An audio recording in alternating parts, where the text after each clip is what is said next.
Hello students, welcome to the D chemistry classes. Video के इस part में हम आपको ऑर्गेनिक कंपाउंड्स के बारे में बताएंगे। तो ये वीडियो जो है बहुत ही इंपॉर्टेंट है, इसको बहुत ही केयरफुली वॉच करिएगा। यहाँ पे आपको ये भी बताएंगे कि जो आपके ऑर्गेनिक कंपाउंड हैं, हाइड्रोकार्बन्स हैं और भी कंपाउंड्स हैं, उनके बॉन्ड स्ट्रक्चर कैसे ड्रा किए जाते हैं, उनकी बैलेंसी कैसे चेक की जाती है, या कंपाउंड जो है उसमें कार्बन की बैलेंसी कैसे चेक की जाती है। तो यहाँ पे जो आपको पढ़ना है, अभी 10th लेवल पे आपको बेसिकली हाइड्रोकार्बन्स या फिर आपके कार्बोक्सिलिक एसिड, एल्डिहाइड कीटोन्स ही आपको पढ़ने हैं। थोड़ा सा नॉमेनक्लेचर IUPAC भी आपको पढ़ना है, जो कि हम वीडियो के नेक्स्ट पार्ट में डिस्कस करेंगे। तो अभी हम ये जानेंगे कि हाइड्रोकार्बन क्या होता है। तो यहाँ पे देख सकते हैं जो आपका वर्ड है हाइड्रोकार्बन, इसी में इसका मतलब छिपा हुआ है। हाइड्रो का मतलब हाइड्रोजन, कार्बन का मतलब कार्बन, यानी कि ऐसे कंपाउंड जिनमें केवल कार्बन एंड हाइड्रोजन ही होते हों। यहाँ पर देख सकते हैं, इसको हम इस तरह से डिफाइन कर सकते हैं, compounds which are made up of carbon and hydrogen only, यानी कि जिसमें केवल कार्बन और हाइड्रोजन ही होते हैं, आर नोन एज हाइड्रोकार्बन। तो यहाँ पे बहुत ही आसान है ये। अब इसके क्लासिफिकेशन की तरफ चलते हैं। तो यहाँ पर ये दो टाइप का होता है, एक आपका सैचुरेटेड हाइड्रोकार्बन, दूसरा आपका अनसैचुरेटेड हाइड्रोकार्बन। तो सैचुरेटेड में देख सकते हैं यहाँ पे, सैचुरेटेड हाइड्रोकार्बन वो हाइड्रोकार्बन है आपके जिनमें केवल कार्बन कार्बन सिंगल बॉन्ड या कार्बन की वैलेंसी सिंगल बॉन्ड के थ्रू सेटिस्फाइड होती हैं। देखिए, कार्बन की 4 वैलेंसी होती हैं, सारी वैलेंसीज उसकी सिंगल बॉन्ड के थ्रू अगर सेटिस्फाइड होती हैं तो उसे हम सैचुरेटेड हाइड्रोकार्बन बोलते हैं। यहाँ पे ध्यान रखिएगा, सैचुरेटेड हाइड्रोकार्बन के केस में केवल सिंगल बॉन्ड ही अलाउड होते हैं, या जो कार्बन की वैलेंसीज हैं वो सिंगल बॉन्ड के थ्रू ही बैलेंस होती हैं। तो यहाँ पे ध्यान रखिएगा, यहाँ पे मेंशन भी कर दिया है, hydrocarbon in which valencies of carbon are satisfied by only carbon carbon single bonds, ठीक है, are known as saturated hydrocarbon.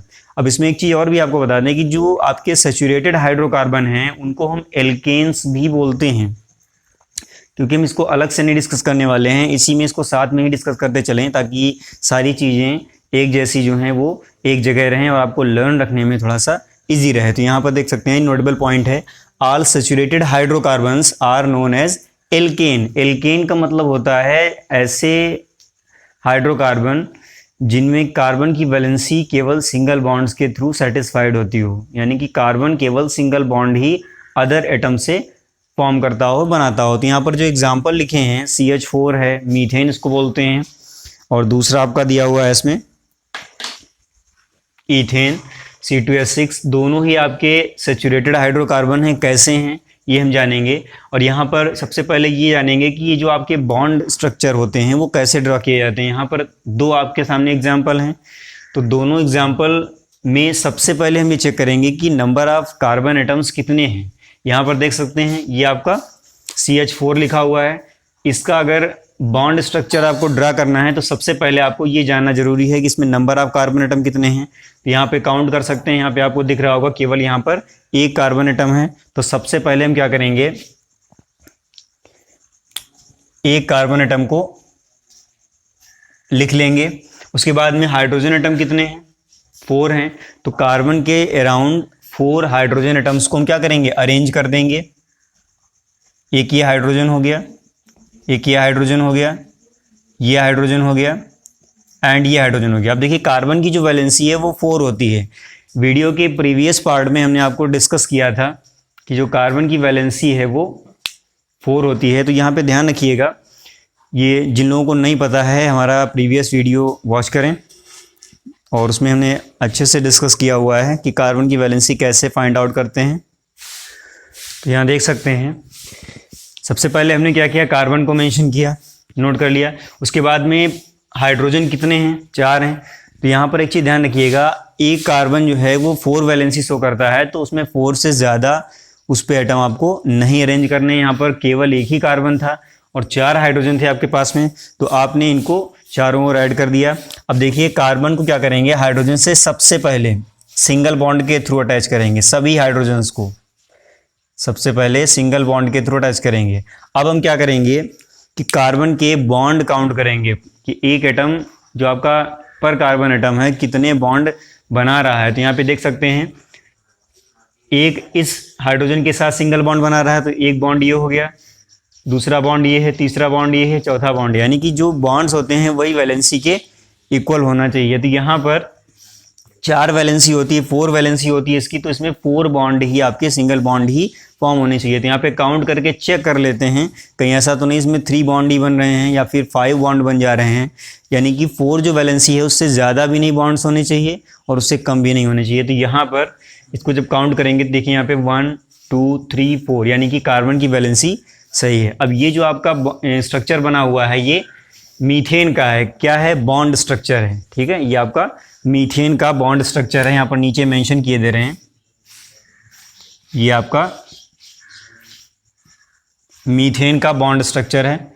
तो इसको बनाना बहुत ही ज़रूरी है, इसको ये जानना भी ज़रूरी है कैसे ड्रॉ करते हैं। अब देखिए यहाँ पर कार्बन की चारों वैलेंसी सिंगल बॉन्ड के थ्रू ही जुड़ी हुई हैं, सिंगल बॉन्ड के थ्रू ही सेटिस्फाइड हैं, जो कि हम यहाँ पर अभी आपको डिफाइन कर रहे थे कि सैचुरेटेड हाइड्रोकार्बन में जो कार्बन की वैलेंसी होती हैं वो सिंगल बॉन्ड के थ्रू ही सेटिस्फाइड होते हैं। जितने भी कार्बन हैं वो केवल सिंगल बॉन्ड ही फॉर्म करते हैं। तो ये आपका था मीथेन। अब हम बात करेंगे C2H6 यानी कि ईथेन की। सबसे पहला काम हमारा क्या है, नंबर ऑफ कार्बन एटम को चेक करना, कितने इसमें कार्बन एटम हैं, 2 हैं। तो उनको हम क्या करेंगे, यहाँ पर इस तरह से अरेंज कर लेंगे। पहले 2 कार्बन को कंटिन्यूसली यहाँ पर मेंशन कर लिया। अब देखिए इसमें हाइड्रोजन कितने हैं, हाइड्रोजन 6 हैं, तो पर कार्बन एटम हाइड्रोजन कितने कितने हैं, 3 पढ़ेंगे। तो क्या करेंगे, कार्बन के अराउंड 3 एक एटम पर क्या करेंगे, अरेंज कर लेंगे। तो 3 इस कार्बन को हम हाइड्रोजन देंगे और 3 इसको हम देंगे। अभी देखिए यहाँ पर इवन नंबर था, आगे इसके हायर जो होते हैं सैचुरेटेड हाइड्रोकार्बन उसमें इवन नहीं भी हो सकता है।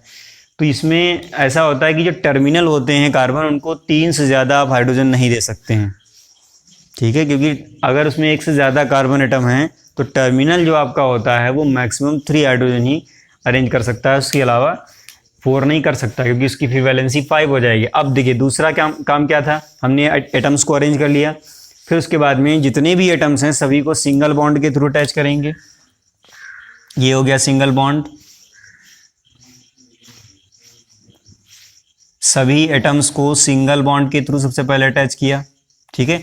वैलेंसी चेक करेंगे, जितने भी इसमें कार्बन है, देखिए 2 कार्बन है, तो इस कार्बन की जब वैलेंसी चेक करेंगे तो देख सकते हैं यहाँ पे कितने बॉन्ड हैं, 1 2 3 4। देखिए ये जो दोनों कार्बन है इनके बीच जो बॉन्ड बना है ये दोनों एटम्स के लिए है, ध्यान रखिएगा।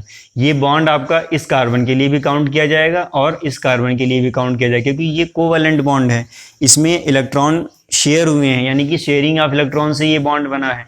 तो जो बिटवीन द एटम होता है बॉन्ड वो दोनों एटम्स के लिए काउंट किया जाता है। तो यहाँ पर ये जो कार्बन है इसके लिए कितना हो जाएगा, इसकी वैलेंसी चेक करेंगे 4 बॉन्ड इसके कैसे हो जाएंगे, देखिए 1 ये वाला हो गया, नीचे जो हाइड्रोजन है इसके साथ में 1, ये कार्बन वाला 2, इस हाइड्रोजन के साथ 3 एंड इस हाइड्रोजन के साथ 4, यानी कि ये जो कार्बन है ये अपनी वैलेंसी इसकी कंप्लीट है इस स्ट्रक्चर में। दूसरा जो कार्बन इसमें देखते हैं 1 2 3 4, ठीक है, तो इसकी भी वैलेंसी पूरी। तो यानी कि जो बॉन्ड स्ट्रक्चर है आपका ये करेक्ट है। यहाँ पर ये जो आपका स्ट्रक्चर बना हुआ है ये किसका है, ये आपका ईथेन का है।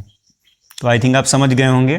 फिर से एक बार बता दें आपको कि जो आपके बॉन्ड बिटवीन द एटम होते हैं उनकी वो जो बॉन्ड होता है वो दोनों एटम के लिए काउंट किया जाता है, वो किसी एक के लिए नहीं किया जाता है। दूसरा जैसे ये हाइड्रोजन है, हाइड्रोजन की वैलेंसी 1 होती है, तो यहाँ देख सकते हैं जितने भी हाइड्रोजन हैं केवल सिंगल बॉन्ड के थ्रू अटैच हैं, तो हाइड्रोजन की वैलेंसी कंप्लीट है, कार्बन की भी वैलेंसी कंप्लीट है, यानी कि हमारा जो बॉन्ड स्ट्रक्चर है चाहे ये हो या ये हो दोनों ही आपके सही हैं। तो अभी देखिए ये जो आपके थे ये मॉलिक्यूलर फॉर्मूले थे, ये आपके स्ट्रक्चर फॉर्मूले हैं। तो ये ध्यान रखिएगा बॉन्ड स्ट्रक्चर कैसे ड्रा करते हैं ये हमने आपको बता दिया, और ये हमने सैचुरेटेड हाइड्रोकार्बन में मेंशन किया है ईथेन को। तो अब आप यहाँ पर देख के बता सकते हैं कि यहाँ पर देखिए जितने भी आपके एटम हैं सारे के सारे सिंगल बॉन्ड के थ्रू ही अटैच हैं, इसमें कार्बन कहीं पर भी डबल बॉन्ड या ट्रिपल बॉन्ड नहीं बना रहा है। तो ये चीज़ आपके लिए ये यहाँ से क्लियर हो जानी चाहिए कि जो आपके सैचुरेटेड हाइड्रोकार्बन हैं वो किस तरह से अपने एटम्स को अरेंज कर लेते हैं, या फिर उनमें कार्बन कार्बन सिंगल बॉन्ड या फिर कार्बन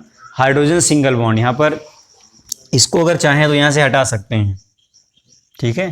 कार्बन की जो वैलेंसी हैं केवल सिंगल बॉन्ड के थ्रू ही सेटिस्फाइड होती हैं। यहाँ पर कार्बन कार्बन भी हो सकता है, कार्बन एंड हाइड्रोजन भी हो सकता है। नेक्स्ट जो आपका सेकेंड टाइप ऑफ हाइड्रोकार्बन है वो आपका है अनसैचुरेटेड हाइड्रोकार्बन। अनसैचुरेटेड हाइड्रोकार्बन में क्या होता है, देखिए सिंगल बॉन्ड भी हो सकता है, बट उसके साथ में एक ट्रिपल बॉन्ड होगा या फिर एक डबल बॉन्ड होगा। ठीक है, ध्यान दीजिएगा, अनसैचुरेटेड हाइड्रोकार्बन में सिंगल बॉन्ड होने के साथ साथ, देखिए सिंगल बॉन्ड जरूरी नहीं है कि हो ही, double bond and triple bond must होता है होना। ठीक है, तो डबल या ट्रिपल में से कोई एक होना चाहिए। तो यहाँ पर इस तरह के जितने भी हाइड्रोकार्बन हैं उन सबको हम अनसैचुरेटेड हाइड्रोकार्बन बोलते हैं। तो यहाँ पर एग्जांपल हमने मेंशन कर रखे हैं, जैसे आपका C2H4 है एथीन, C2H2 है एथाइन, ये आपके जो कंपाउंड हैं ये अनसैचुरेटेड हाइड्रोकार्बन में आते हैं। तो ये कैसे आते हैं देखिएगा, यहाँ पर ये जैसे आपका सबसे पहले इनका स्ट्रक्चर ड्रा करेंगे तभी हमें क्लियर होगा कि अनसैचुरेटेड ये कैसे हैं। इसमें बॉन्ड स्ट्रक्चर को ड्रा करने के लिए सबसे पहले हम क्या करते हैं, नंबर ऑफ कार्बन एटम को काउंट कर लेते हैं। कितने कार्बन है यहाँ पर, 2 कार्बन एटम है, 2 कार्बन एटम को अरेंज किया। हाइड्रोजन एटम कितने हैं, 4 हैं, तो पर कार्बन एटम 2 हाइड्रोजन एटम को अरेंज करेंगे। तो यहाँ पर देख सकते हैं एक हमने यहाँ अरेंज किया, यानी एक एक कार्बन को बराबर बराबर हाइड्रोजन हमने बांट दिए। ठीक है, अब हमने क्या बताया था, ये अरेंजमेंट करने के बाद में जितने भी एटम्स हैं उनको सबको सिंगल बॉन्ड के थ्रू अटैच करेंगे। तो यहाँ पर सारे एटम्स को पहले आप सिंगल बॉन्ड के थ्रू अटैच करिए, फिर कार्बन की बैलेंसी को चेक करिए, अगर सही आ रही है तो ठीक है, अगर कम आ रही है तो हम क्या करेंगे, एक बॉन्ड और उसमें इंक्रीज कर देंगे। देखते हैं यहाँ पे ये कार्बन जो इसके बॉन्ड काउंट करिए, 1 2 3 होने कितने चाहिए, 4, बट यहाँ पर कितना है, 3 है। तो अभी यहाँ पर एक शॉर्ट है, एक इसकी वैलेंसी शॉर्ट है, कम है, इसको चेक करते हैं 1 2 3। तो ये जो कार्बन है इसकी भी वैलेंसी 3 आ रही है यहाँ पर, यानी कि ये भी एक शॉर्ट है। तो देखिए यहाँ पर दोनों कार्बन की एक एक वैलेंसी क्या है, शॉर्ट है। अब हम क्या करेंगे, यहाँ पर नंबर ऑफ बॉन्ड्स को इंक्रीज करेंगे। देखिए जिन एटम्स की वैलेंसी शॉर्ट होती है, जितनी शॉर्ट होती है उतने ही बॉन्ड आप इंक्रीज कर सकते हैं। तो यहाँ पर एक शॉर्ट थी तो हमने क्या किया, यहाँ पर एक बॉन्ड और इंक्रीज कर दिया। अब देखिए ये कार्बन और कार्बन के बीच में डबल बॉन्ड आ गया, जिसकी भी हम बात कर रहे थे कि जो अनसैचुरेटेड हाइड्रोकार्बन होते हैं उनमें डबल या ट्रिपल बॉन्ड से कार्बन की वैलेंसी सेटिस्फाइड होती हैं। सिंगल बॉन्ड भी हो सकता है बट इसमें एटलीस्ट एक डबल बॉन्ड या ट्रिपल बॉन्ड भी होता है। तो ये आपका एथीन का बॉन्ड स्ट्रक्चर बन गया। यहाँ पर नीचे मेंशन किए दे रहे हैं, ये जो आपका स्ट्रक्चर है वो किसका है, एथीन का है, C2H4 का। ठीक है, देख सकते हैं यहाँ पे डबल बॉन्ड आ गया। अभी जो हम बात कर रहे थे डबल या ट्रिपल, अब ये जो आपका एथाइन है इसका हम स्ट्रक्चर ड्रा करेंगे, बॉन्ड स्ट्रक्चर। तो देख सकते हैं सबसे पहला काम क्या है, नंबर ऑफ कार्बन एटम का पता करना। तो नंबर ऑफ कार्बन एटम इसमें कितने हैं, 2 हैं, इनको पहले हम लिख लेंगे। उसके बाद में हाइड्रोजन कितने हैं, 2 हैं, तो पर कार्बन एक ही एक हाइड्रोजन आपको मिल रहा है, तो एक इस कार्बन को दे देंगे और एक इस कार्बन को हाइड्रोजन दे देंगे। अब देखिए जब एटम्स का अरेंजमेंट आप कर लेते हैं उसके बाद में सारे एटम्स को सबसे पहले सिंगल बॉन्ड के थ्रू अटैच करते हैं। तो सिंगल बॉन्ड के थ्रू कैसे अटैच करेंगे, देखिए एक तो ये हमने बना लिया, एक ये बना लिया, एक ये बना लिया। ठीक है, अब हम क्या करेंगे, एटम्स की वैलेंसी चेक करेंगे। ठीक है, मेनली आपके जो कार्बन एटम है उनको हम चेक करेंगे पहले। तो यहाँ देखिए ये जो कार्बन है इसकी वैलेंसी कितनी है, 1 और 2 कितनी होती है, 4 होती है, 2 है, कितनी शॉर्ट है, 2 आपकी भी शॉर्ट है, यानी कि इसमें वैलेंसी भी 2 कम है। इसमें इस कार्बन के लिए देखेंगे 1 और 2, ठीक है, तो ये भी 2 शॉर्ट है। अब मैंने आपको बताया था जितनी वैलेंसी शॉर्ट होती है पर एटम उतने ही बॉन्ड आप क्या करते हैं, बढ़ा देते हैं। तो यहाँ पर 2 शॉर्ट है, तो 2 शॉर्ट का मतलब यहाँ क्या हो जाएगा, एक इस तरह से बढ़ाया, एक इस तरह से बढ़ाया। अब देख सकते हैं यहाँ पर कार्बन कार्बन के बीच में ट्रिपल बॉन्ड आ गया, ट्रिपल बॉन्ड आ गया, यानी कि आपका ये अनसैचुरेटेड हाइड्रोकार्बन हो गया। तो देखिए ये जो आपके बॉन्ड स्ट्रक्चर हैं ये बहुत आसान होते हैं ड्रा करना, और बस इनको समझ लीजिए कैसे ये किया जाता है। यहाँ पर मैं एक चीज़ आपको बता दूं, यहाँ पर जैसे वैलेंसी की बात आ रही थी, तो ये दोनों जो कार्बन है इनके बीच में ट्रिपल बॉन्ड है, ये तीनों बॉन्ड दोनों कार्बन के लिए काउंट किए जाएंगे। अब देखिए, अब चेक करिए वैलेंसी इस कार्बन की, देखिए 1 2 3 एंड 4 हो गई, कंप्लीट हो गई। इसमें देखिए 1 2 3 एंड 4 हो गई। अब देखिए हमेशा ध्यान रखिएगा वैलेंसी जब भी काउंट करें कार्बन की चेक करें कि सही है या नहीं है, 4 है, तो जो बिटवीन द कार्बन या बिटवीन द एटम होते हैं बॉन्ड वो दोनों के लिए काउंट किए जाते हैं। ऐसे इसमें देखेंगे, इसमें देखिए ये जो कार्बन है 1 2 3 4 4 हो गई वैलेंसी इसकी। इसमें देखेंगे 1 2 3 4। तो ये आपका तरीका होता है वैलेंसी को चेक करने का। और ये जो आपके बॉन्ड स्ट्रक्चर हैं इस तरह से ड्रा किए जाते हैं। ये जो आपका बॉन्ड स्ट्रक्चर बना हुआ है ये किसका था? ये एथाइन का था। ठीक है, तो आई थिंक आप समझ गए होंगे इसको। नेक्स्ट आपका है, देखिए जैसे हम इसमें आपको बता रहे थे कि जो सैचुरेटेड हाइड्रोकार्बन है वो एल्केन्स में कैटेगराइज किए गए हैं, यानी कि एल्केन्स जो हैं वो आपके सैचुरेटेड हाइड्रोकार्बन होते हैं। वैसे ही अनसैचुरेटेड में दो आपके हाइड्रोकार्बन होते हैं, इनमें एक आपका होता है एल्कीन, दूसरा होता है एल्काइन। एल्कीन में वो आपके हाइड्रोकार्बन आते हैं जिनमें कार्बन कार्बन डबल बॉन्ड होता है। यहाँ पे लिखा भी है unsaturated hydrocarbon which contain one और more double bond, carbon carbon double bonds are known as alkenes. इसमें एग्जांपल हमने दिया है, जैसे ये आपका C2H4 है। C2H4 में अभी हमने आपको ये स्ट्रक्चर भी बताया है, C2H4 का यहाँ पर ये बना हुआ है। तो यहाँ पर देख सकते हैं, अगर बनाना चाहें तो ऐसे बॉन्ड स्ट्रक्चर इनके बना सकते हैं। हमने हालांकि ऊपर आपको बना के दिखा दिए हैं। ठीक है, ये आपका क्या हो जाएगा, ये इसका बॉन्ड स्ट्रक्चर हो गया। यहाँ पर देख सकते हैं ये डबल बॉन्ड आया है, डबल बॉन्ड आया यानी कि ये एल्कीन बोला जाएगा। ठीक है, ऐसे ही एल्काइन की अगर हम बात करें, एल्काइन की बात करें तो उसमें वो आपके अनसैचुरेटेड हाइड्रोकार्बन आते हैं जिसमें कार्बन कार्बन ट्रिपल बॉन्ड होता है। एक हो, दो हो, तीन हो, चार हो, कुछ भी हो, बट होनी चाहिए। अगर ट्रिपल बॉन्ड आता है तो उसे हम एल्काइन बोलते हैं। यहाँ पर एक एग्जांपल मेंशन किया C2H2, यहाँ पर उसका बॉन्ड स्ट्रक्चर हमने ड्रा कर लिया था पहले ही, यहाँ पर चाहें तो फिर से ड्रा कर सकते हैं। ठीक है, तो ये आपका हो गया। अब देखिए इसमें ये जानकारी लेने के साथ साथ एक चीज़ और भी आपको लर्न रखनी है कि ये जो आपके एल्केन्स, एल्कीन, एल्काइन होते हैं, इनके जो जनरल फॉर्मूले हैं वो क्या होते हैं, क्योंकि इनसे क्वेश्चन आ जाते हैं मल्टीपल चॉइस में। तो यहाँ पर एक चीज़ मैं आपको बता दूं कि जो जनरल फॉर्मूले हैं, जैसे एल्केन्स के लिए जो होता है, यहाँ पर नीचे मेंशन किए दे रहे हैं।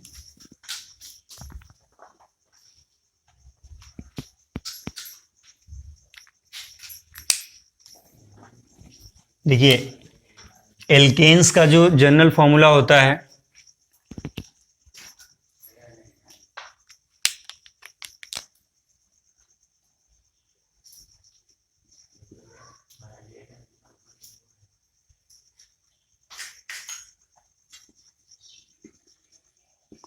General formula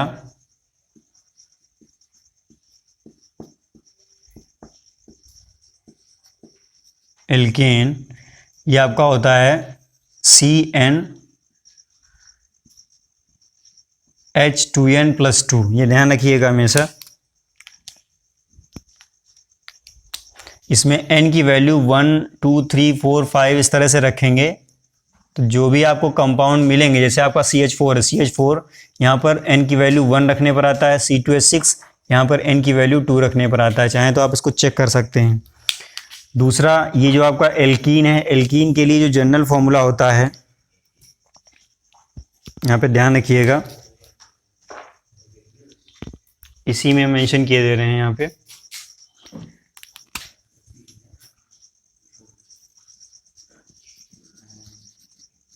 general formula of alkene, देखिएगा यहाँ पे CnH2n ये होता है। इसको इंसर्ट में क्लोज किए दे रहे हैं ताकि ये हाईलाइटेड रहे, इसको लर्न कर लीजिएगा। तीसरा आपका है एल्काइन। एल्काइन के लिए जो जनरल फॉर्मूला है,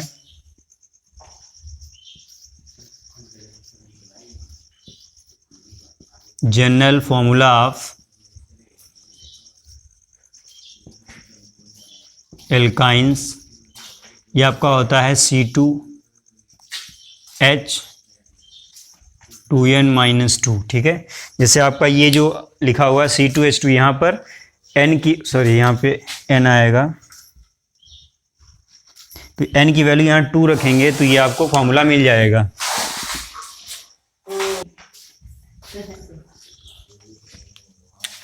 ये आपका हो जाएगा। तो जल्दी से इसका स्क्रीनशॉट ले लीजिए ताकि इसको नोट कर सकें।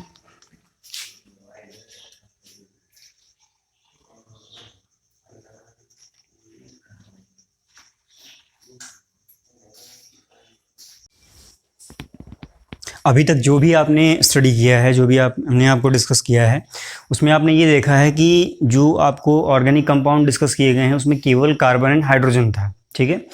तो अब एक इसमें क्वेश्चन ये उठता है कि क्या कार्बन केवल हाइड्रोजन के साथ ही कंबाइंड होकर हाइड्रोकार्बन बनाता है, या कुछ और भी ऐसे एटम्स हैं जिनके साथ में कंपाउंड फॉर्म करता है या बॉन्ड्स बनाता है। तो यहाँ पर एक चीज़ हमने नोट में मेंशन की है कि कार्बन जो आपका है वो कुछ हेट्रो एटम से कंबाइंड होकर ऑर्गेनिक कंपाउंड फॉर्म करता है। यहाँ पे देख सकते हैं जो आपके हेट्रो एटम हैं जिनसे कार्बन बॉन्ड क्रिएट करता है, ऑक्सीजन हो सकता है, नाइट्रोजन हो सकता है, क्लोरीन हो सकता है, सल्फर हो सकता है, फ्लोरीन हो सकता है, ब्रोमीन हो सकता है एंड आयोडीन हो सकता है, ठीक है। तो ये जो कंपाउंड, ये जो आपके हेट्रो एटम हैं ये भी कार्बन से कंबाइंड होके ऑर्गेनिक कंपाउंड फॉर्म कर सकते हैं। और भी बहुत सारे हैं, यहाँ पे एक्सेट्रा ने मेंशन किया है, बट आपको जो 10th स्टैंडर्ड में जो पढ़ने हैं वो केवल इतने ही पढ़ने हैं, fluorine, chlorine, bromine, iodine and oxygen. तो यहाँ पे मैंने एक टेबल फॉर्म किया है जिसके थ्रू आपको हम ये बताएंगे कि कौन सा एटम कार्बन के साथ में जब कंबाइंड होता है तो उसको हम कैसे कॉल करते हैं, कैसे उसको बुलाते हैं, किस नेम से उसको हम कॉल करते हैं, और जो उसका फंक्शनल ग्रुप बनता है, ठीक है। ये जो आपके हेट्रोएटम्स हैं जब कार्बन से अटैच होते हैं तो एक फंक्शनल ग्रुप का फॉर्मेशन करते हैं। फंक्शनल ग्रुप का मतलब होता है कि कंपाउंड का वह पार्ट जो केमिकल प्रॉपर्टीज़ के लिए रिस्पॉन्सिबल होता है, यानी कि जो फंक्शनल ग्रुप होता है ऑर्गेनिक कंपाउंड का वही उसकी प्रॉपर्टी शो करता है, उसकी प्रॉपर्टीज़ के लिए रिस्पॉन्सिबल होता है। तो अभी जब IUPAC हम पढ़ेंगे नॉमेनक्लेचर ऑफ ऑर्गेनिक कंपाउंड्स, तो वहाँ पर इसको डिटेल में डिस्कस करेंगे। अभी केवल बस जानकारी के लिए हम इसको ध्यान रख सकते हैं। आपको ये केवल जानकारी के लिए ध्यान रखना है कि इसमें कौन सा हेट्रोएटम जब अटैच होगा तो उसको हम क्या बोलेंगे। तो यहाँ पे देख सकते हैं मैंने टेबल बना रखी है। पहला आपका है फ्लोरीन। अगर फ्लोरीन कार्बन से अटैच होता है तो उस कंपाउंड को हम फ्लोरो बोलते हैं। अब देखिए कार्बन जो आपका है वो एल्कीन, एल्केन, एल्काइन इनमें से कुछ भी हो सकता है। तो अभी जनरल नेम केवल फ्लोरो, क्लोरो, ब्रोमो, आयोडो से ही हम मेंशन कर रहे हैं। जब IUPAC आप अच्छे से सीख जाएंगे देन उसके बाद में उनको नोमेनक्लेचर करना बहुत आसान हो जाएगा, उनकी नेमिंग करना बहुत आसान हो जाएगा। तो यहाँ पर जब जब आपका फ्लोरीन एटम कार्बन से अटैच होगा या फ्लोरीन होगा तो वहाँ पर फ्लोरो बोला जाएगा, और उस केस में जो फंक्शनल ग्रुप है वो आपका इस तरह से मेंशन किया जाएगा। यहाँ पर देखिए जितने भी फंक्शनल ग्रुप हैं सब में एटलीस्ट हमने एक बॉन्ड हमने छोड़ दिया है। तो हमेशा ध्यान रखिएगा कि एटम और फंक्शनल ग्रुप में यही डिफरेंस है। फंक्शनल ग्रुप की वन वैलेंसी, एटलीस्ट एक उसकी वैलेंसी क्या होती है, फ्री रहती है, ठीक है। जब वो कंपाउंड के अंदर इंक्लूड हो जाता है तो वो वैलेंसी कंप्लीट हो जाती है, वो फ्री नहीं रह जाती है। तो यहाँ पर जब फंक्शनल ग्रुप को मेंशन करें तो हमेशा ध्यान रखें कि उसकी एक वैलेंसी जो है हमेशा शो करें, यानी कि एक बॉन्ड उसमें फ्री कर दें, उसको बना के छोड़ दें, ये चीज़ ध्यान रखिएगा। नेक्स्ट आपका है Cl। अगर Cl अटैच है किसी ऑर्गेनिक कंपाउंड में तो उसको हम क्लोरो बोलते हैं, उसका जो क्लास है वो क्लोरो हो जाएगा। फंक्शनल ग्रुप में इस तरह से मेंशन करेंगे Cl एंड पीछे एक वैलेंसी फ्री कर देंगे, एक बॉन्ड लगा देंगे। नेक्स्ट आपका है ब्रोमीन, इसको हम ब्रोमो बोलते हैं और इसका जो फंक्शनल ग्रुप होगा इस तरह से मेंशन किया जाएगा। नेक्स्ट आपका है आयोडीन, इसको आयोडो बोलते हैं और इसका जो फंक्शनल ग्रुप है वो आई, और इस तरह से एक वैलेंसी इसकी फ्री कर दी जाएगी। नेक्स्ट आपका है ऑक्सीजन। देखिए ऑक्सीजन में इतने सारे आपके हैं, यहाँ पे मैं मेंशन कर दूँ। ऑक्सीजन में आपको जो पढ़ने हैं इसमें फर्स्ट ये है, सेकेंड आपका एल्डिहाइड है, थर्ड आपका कीटोन है, फोर्थ आपका कार्बोक्सिलिक एसिड है। फिर से एक बार देख लीजिए, ऑक्सीजन अगर कार्बन से अटैच होता है तो उसमें कौन कौन सी पॉसिबिलिटीज हो सकती है, या तो एल्कोहल बनाएगा, या एल्डिहाइड बनाएगा, या कीटोन बनाएगा, या फिर कार्बोक्सिलिक एसिड बनाएगा। तो अब देखिए alcohol, aldehyde, ketone, carboxylic acid को हम कैसे आइडेंटिफाई करेंगे, उनके जो फंक्शनल ग्रुप है उनसे आइडेंटिफाई करेंगे। तो यहाँ पहला है एल्कोहल। एल्कोहल में OH होता है, ठीक है। ऑक्सीजन की एक वैलेंसी फ्री कर देंगे। जहां भी ऑर्गेनिक कंपाउंड में आपको OH दिखे वहां समझ लीजिएगा वो आपका एल्कोहल है, ठीक है। नेक्स्ट आपका है एल्डिहाइड। एल्डिहाइड में CHO एक वैलेंसी कार्बन की फ्री कर देंगे। CHO जो होता है फंक्शनल ग्रुप वो एल्डिहाइड होता है, ध्यान रखिएगा। एल्डिहाइड जो कंपाउंड है उनमें फंक्शनल ग्रुप जो होता है वो CHO होता है।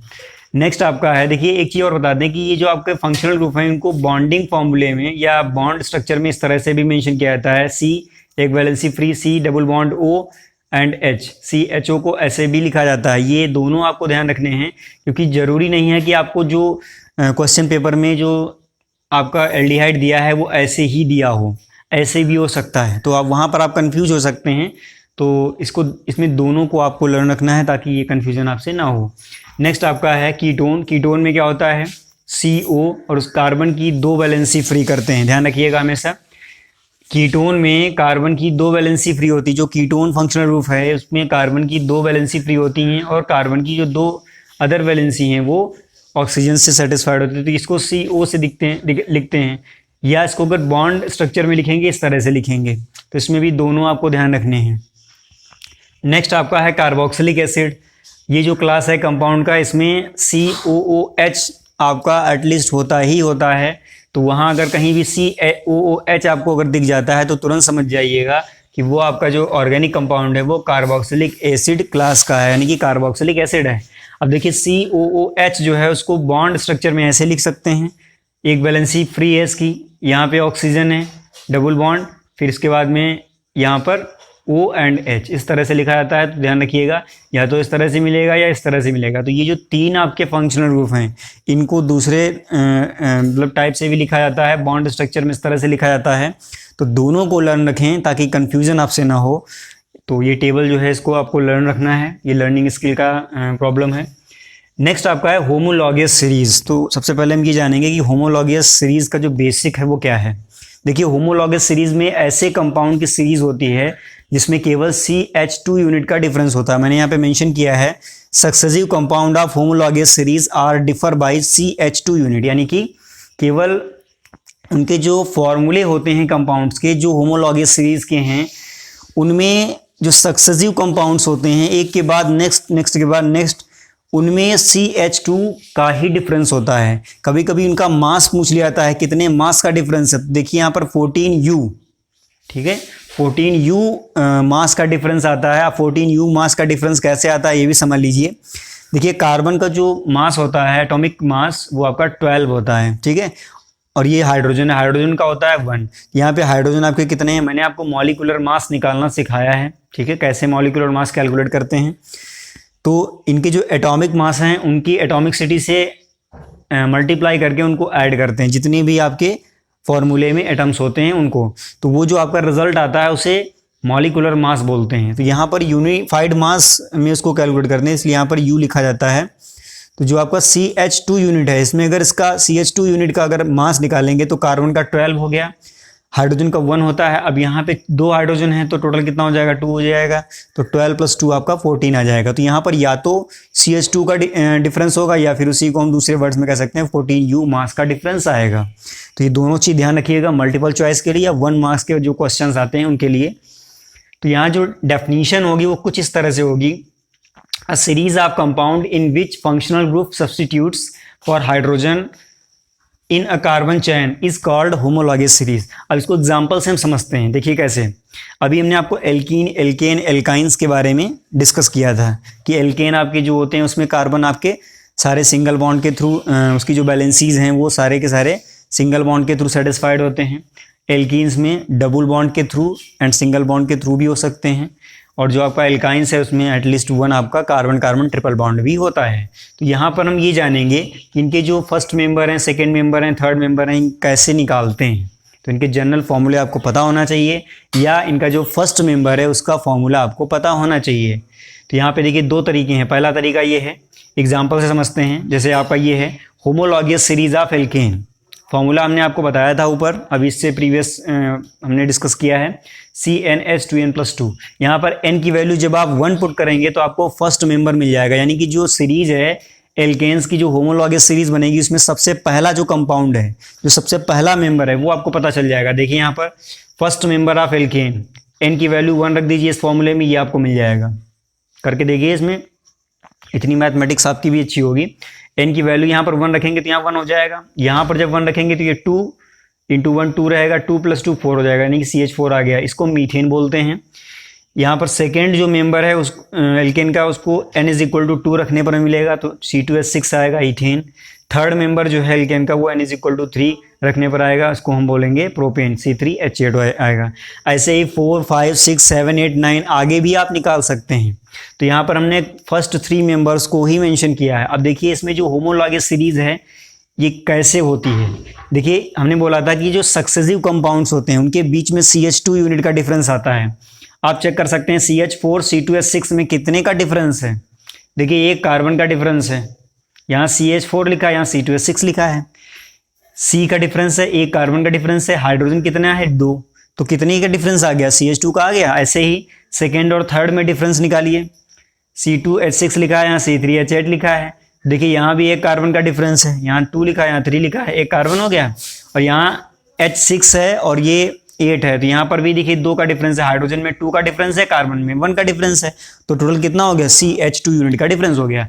और इस तरह से हम जो भी आपको डिस्कस करेंगे सभी में आपको CH2 यूनिट का डिफरेंस मिलेगा। अगर जहां पर ना मिले तो तुरंत समझ लीजिएगा कि वहां पर आपसे कोई गलती हो गई है, ठीक है।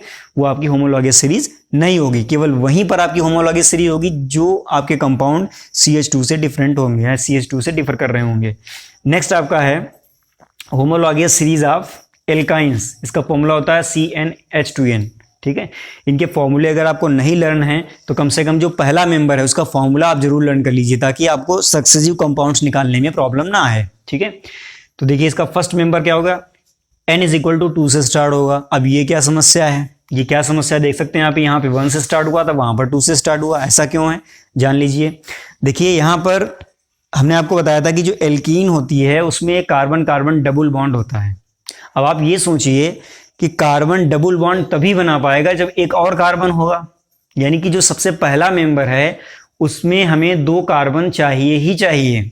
अगर हम एक कार्बन के साथ चलेंगे तो कार्बन कभी भी डबल बॉन्ड नहीं बना पाएगा, तो वो एल्कीन नहीं हो पाएगा। अब एल्कीन होने के लिए पहला जो मेंबर है वो एटलीस्ट 2 कार्बन का तो होना ही चाहिए, 3 का हो कोई प्रॉब्लम नहीं।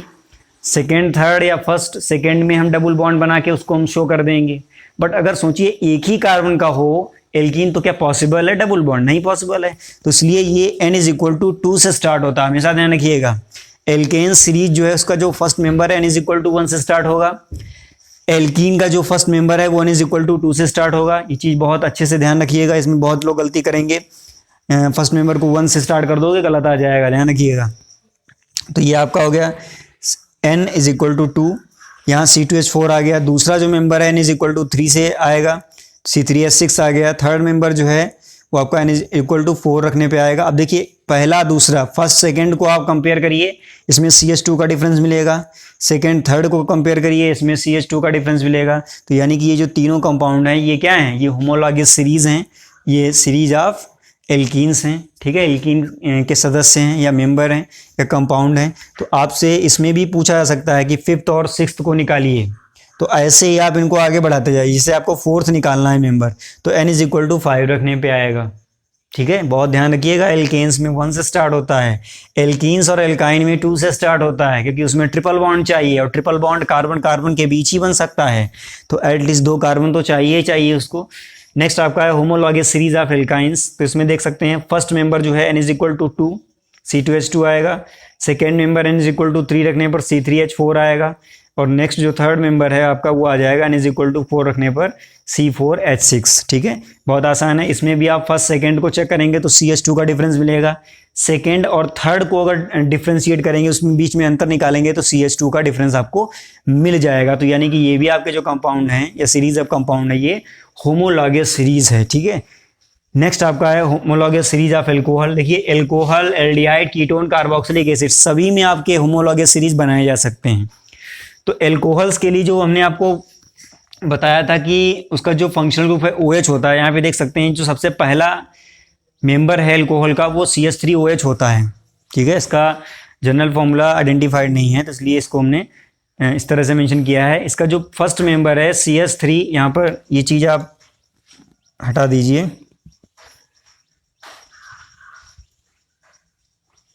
ठीक है, क्योंकि अल्कोहल आपके बहुत डिफरेंट टाइप के होते हैं तो उनके लिए कोई एग्जैक्ट फॉर्मूला अरेंज नहीं है। तो ये जो आपका फर्स्ट मेंबर है वो आपका CH3OH है। अब आपको करना क्या है, अभी हमने आपको बताया है कि जो नेक्स्ट सीरीज आती है या नेक्स्ट का जो कंपाउंड आता है या नेक्स्ट आपका मेंबर होता है उसमें CH2 का डिफरेंस होता है। तो आप क्या करेंगे, CH3 और OH के बीच में CH2 बढ़ाते चले जाएंगे। यहाँ पे देखिए जो सेकेंड मेंबर है उसमें हमने क्या किया, CH3 और OH के बीच में CH2 और बढ़ा दिया, तो CH2 का डिफरेंस आ गया। ऐसे ही थर्ड मेंबर जब निकालेंगे तो थर्ड मेंबर में क्या करेंगे, एक और CH2 बढ़ा दिया। देख लीजिए ना, CH3 CH2 CH2 OH, CH3 CH2 OH CH3 OH। अब देखिए फर्स्ट और सेकेंड को कंपेयर करिए तो फर्स्ट और सेकेंड में आपको ये CH2 का डिफरेंस दिख रहा है साफ साफ। नेक्स्ट आपका है सेकेंड और थर्ड को कंपेयर करिए, सेकेंड और थर्ड में देखिए इसमें भी आपको एक CH2 का डिफरेंस नजर आ रहा है, तो ये आपकी होमोलॉगस सीरीज हो गई। ऐसे ही एल्डिहाइड, कीटोन और कार्बोक्सिलिक एसिड के लिए भी होती है, तो उसको अभी हम आगे जानेंगे। तब तक के लिए इसका स्क्रीनशॉट ले लीजिए ताकि इसको अच्छे से नोट कर लें।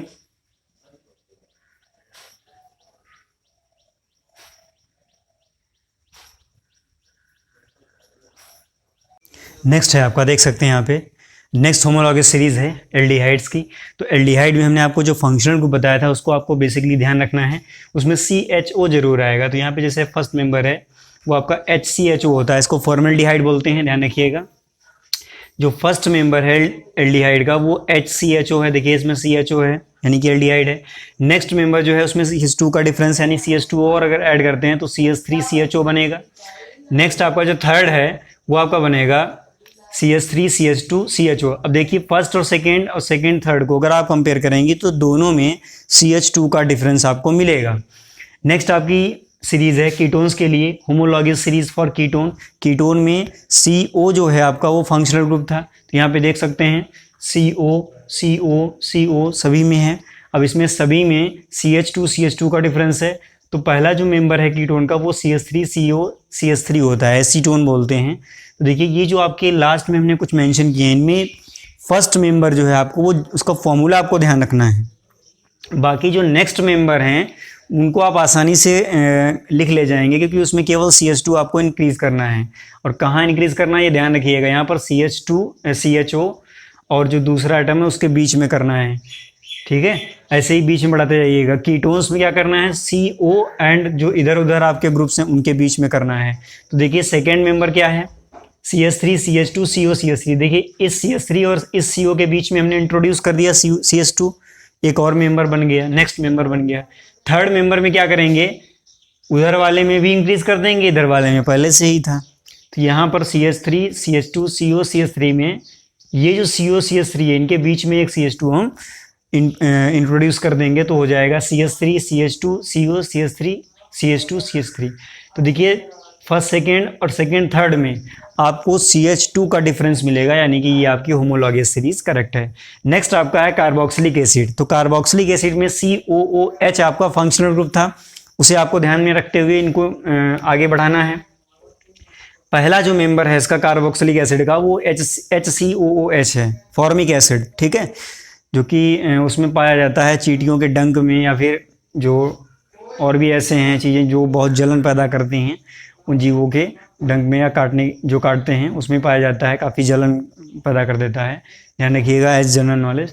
फर्स्ट मेंबर जो है कार्बोक्सिलिक एसिड का ये है, इसे ध्यान रखना है। अब CH2 इसमें बढ़ाते चले जाना है। सेकेंड मेंबर में देखिए CH3 COOH है, इन दोनों को कंपेयर करेंगे तो CH2 का ही डिफरेंस आपको मिलना है। थर्ड जो मेंबर है आपका, अब क्या करना है, COOH और जो दूसरा पार्ट है उसके बीच में CH2 को इंट्रोड्यूस करना है। तो थर्ड मेंबर क्या हो जाएगा, CH3 CH2 COOH। तो आई थिंक आप बहुत अच्छे से इसको समझ गए होंगे क्योंकि मैंने बहुत सारे एग्जांपल्स आपको दिए हैं, इतने सारे आपको बुक्स में भी नहीं मिलने हैं। तो ये आपकी सीरीज हो गई कार्बोक्सिलिक एसिड के लिए। नेक्स्ट आपकी हैलो एल्केन्स के लिए है। तो यहाँ पे जो हैलो लिखा हुआ है, ये हैलो जो आपका हैलोजन एटम से लिया गया है। यहाँ पे देख सकते हैं, यहाँ जो भी X हमने मेंशन किया है वो हैलोजन एटम है। यहाँ X के प्लेस पर फ्लोरीन, क्लोरीन, ब्रोमीन, आयोडीन इनमें से किसी को भी आप ले सकते हैं। बट इतना ध्यान रखिएगा जब आप कोई एक सीरीज बनाएं तो अगर आपने यहाँ पर जैसे फ्लोरीन लिया है तो फिर तीनों में फ्लोरीन लीजिए, ठीक है, ध्यान रखिएगा। अगर यहाँ क्लोरीन लिया है तो यहाँ पर दोनों में भी तीनों में क्लोरीन लीजिए। यहाँ अगर ब्रोमीन लिया है तो तीनों में ब्रोमीन लीजिए, ठीक है। और अगर आयोडीन लिया है तो सभी में आयोडीन लीजिए, क्योंकि जो सीरीज है वो एक फंक्शनल ग्रुप के साथ होती है। आपको फंक्शनल ग्रुप बदल नहीं देना है, यानी एक में आपने फ्लोरीन ले लिया, इसमें आपने क्लोरीन ले लिया, इसमें आपने आयोडीन ले लिया, ये आपकी होमोलॉगस सीरीज नहीं है, ध्यान रखिएगा। तो ये जो आपका है इसमें पहला मेंबर हो जाएगा CH3X, दूसरा हो जाएगा CH3CH2X, बहुत ही आसान है। थर्ड मेंबर जो है आपका हो जाएगा CH3CH2CH2CX, ठीक है। अब फर्स्ट सेकेंड और सेकेंड थर्ड को जब आप कंपेयर करेंगे एक साथ में, तो उनमें आपको CH2 का डिफरेंस मिलेगा, जो कि आपकी होमोलॉगस सीरीज़ के डेफिनेशन टर्म्स के अकॉर्डिंग बिल्कुल करेक्ट है।